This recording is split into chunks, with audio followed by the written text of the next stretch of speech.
ಮದ್ದೂರು ಪ್ರತಿಭಟನಾ ಸ್ಥಳಕ್ಕೆ ಜೆಡಿಎಸ್ ಯುವ ಘಟಕ ರಾಜ್ಯಾಧ್ಯಕ್ಷ ಅಂತ ನಿಖಿಲ್ ಅವರು ಕೂಡ ಭಾಗಿಯಾಗಿದ್ದು ನಮ್ಮ ಜೊತೆ ಮಾತಾಡಕ್ಕೆ ಅವರು ಇದ್ದಾರೆ ಸರ್. ತಾವು ಕೂಡ ಪ್ರತಿಭಟನೆಯಲ್ಲಿ ಪಾಲ್ಗೊಂಡಿದ್ರು. ಮೊದಲಾಗಿ ಏನು ಹೇಳ್ತೀರಿ ಸರ್? ನಿನ್ನೆ ದಿನ ಮದ್ದೂರಿನಲ್ಲಿ ಗಣೇಶ ವಿಸರ್ಜನೆ ಕಾರ್ಯಕ್ರಮದಲ್ಲಿ ಆಗಿರ್ತಕ್ಕಂಥ ಘಟನೆ ಇವತ್ತು ಇಡೀ ರಾಜ್ಯವ್ಯಾಪ್ತಿ ಚರ್ಚೆ ಆಗ್ತಾ ಇದೆ.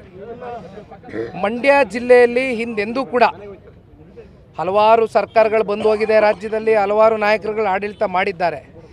ಆದರೆ ಕಳೆದ ಎರಡೂವರೆ ವರ್ಷದಲ್ಲಿ ಒಂದು ಕಡೆ ಕೆರಗೋಡ್ನ ಇನ್ಸಿಡೆಂಟು, ಮತ್ತೊಂದು ಕಡೆ ನಾಗಮಂಗಲದಲ್ಲಿ ಇದೇ ರೀತಿ ಕಳೆದ ವರ್ಷ ಆದಂಥ ಗಣೇಶನ ವಿಚಾರವಾಗಿ ಒಂದು ಪ್ರಕರಣ, ಮತ್ತು ನಿನ್ನೆಯ ದಿನ ಈ ಒಂದು ವಿಚಾರ.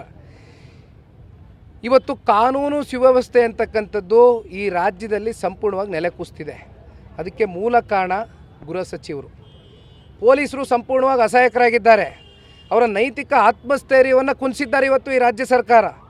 ಪೊಲೀಸರಿಗೆ ಕಲ್ತೂರಾಟ ಮಾಡ್ತಕ್ಕಂಥದ್ದು, ಪೊಲೀಸ್ ಸ್ಟೇಷನ್ಗೆ ಬೆಂಕಿ ಹಚ್ಚಿದ್ರು ಕೂಡ ಇವತ್ತು ಆ್ಯಕ್ಷನ್ ತಗೊಳ್ತಕ್ಕಂಥದ್ದಕ್ಕೆ ಸರ್ಕಾರ ಮುಂದಾಗ್ತಾ ಇಲ್ಲ. ಕಾರಣ ಏನು? ಯಾವುದೋ ಒಂದು ಧರ್ಮವನ್ನು ಓಲೈಸ್ಕೊಂಡು ತನ್ನ ವೋಟ್ ಬ್ಯಾಂಕನ್ನು ಮತ್ತಷ್ಟು ಬಿಗಿಪಡಿಸ್ಕೊಳ್ಳೋದಕ್ಕೋಸ್ಕರ ಹಿಂದೂ ಧಾರ್ಮಿಕ ದೇಗುಲದ ಮೇಲೂ ಯಾವ ರೀತಿ ನಡ್ಕೊಂಡಿದ್ದಾರೆ.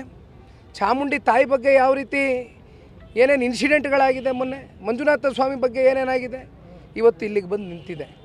ಆದರೆ ಇದರ ಸಂಪೂರ್ಣ ಹೊಣೆಗಾರಿಕೆ ಈ ರಾಜ್ಯ ಸರ್ಕಾರದ ಗೃಹ ಸಚಿವರು, ರಾಜ್ಯದ ಮುಖ್ಯಮಂತ್ರಿಗಳು ಇದು ಉತ್ತರ ಕೊಡಬೇಕು.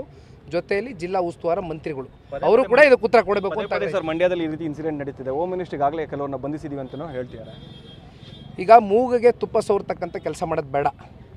ಅವ್ರು ಯಾರನ್ನು ನೀವು ಬಂಧಿಸಿದ್ದೀರಿ, ಇನ್ನೂ ಎಷ್ಟು ಕಿಡಿಗೇಡಿಗಳು ನಿನ್ನೆ ದಿನ ಈ ಇನ್ಸಿಡೆಂಟಲ್ಲಿ ಭಾಗಿಯಾಗಿದ್ದರು, ಅವ್ರಿಗೆ ಕಾನೂನಾತ್ಮಕವಾಗಿ ಯಾವ ರೀತಿ ಸೆಕ್ಷನ್ಸ್ನ ಅವ್ರ ಮೇಲೆ ಒದಗಿಸ್ತೀರಿ, ಯಾವ ರೀತಿ ಶಿಕ್ಷೆಗಳು ಮುಂದಿನ ದಿನಗಳಲ್ಲಿ ಇಂಥ ಸಮಾಜಘಾತಕ ಶಕ್ತಿಗಳ ವಿರುದ್ಧವಾಗಿ ಇವತ್ತು ಈ ರಾಜ್ಯ ಸರ್ಕಾರ ತಗೊಳ್ತಕ್ಕಂಥ ನಡೆ ನಾವೆಲ್ಲ ಕಾದು ನೋಡ್ತೀವಿ, ನೋಡೋಣ.